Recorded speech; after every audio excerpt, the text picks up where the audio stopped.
కప్ప మరియు సాలీడు. ఒక చెరువు దగ్గర కప్పలు ఆనందంగా జీవిస్తుండేవి. చెరువు అందంగా ఉండేది, కానీ వేసవి వస్తుండటంతో నీరు తగ్గిపోవడం మొదలైంది.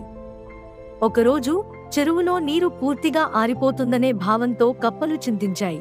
అప్పుడు వాటిలో ఒక పెద్ద కప్ప అన్నది, మనం ఇక్కడ ఉండితే ప్రాణాలు పోయే ప్రమాదం ఉంది. ఆ గుట్టపైన ఉన్న పెద్ద చెరువు వైపుకి వెళ్ళిపోదాం. అందుకు మరొక చిన్న కప్ప ప్రతిస్పందిస్తూ, అక్కడికి ఎలా వెళ్తాం? రోడ్డు దాటడం చాలా ప్రమాదకరం అని అన్నది.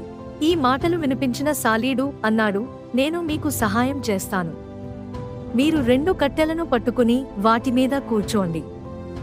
నేను ఆ కట్టెలను నా నోటితో పట్టుకుని గట్టిగా లాక్కుంటాను.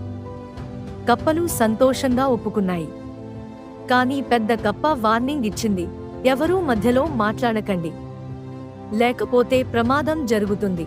సాలీడు 2 కప్పలను చెరువు వద్ద చేరువగా తీసుకెళ్లసాగాడు.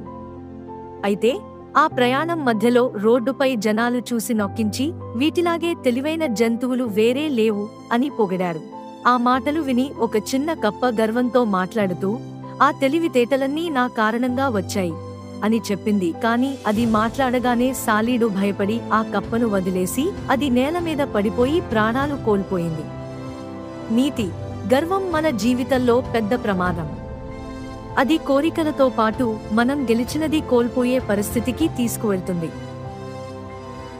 Please do subscribe our channel and please like, share, comment. Please do subscribe our channel and please like, share, comment.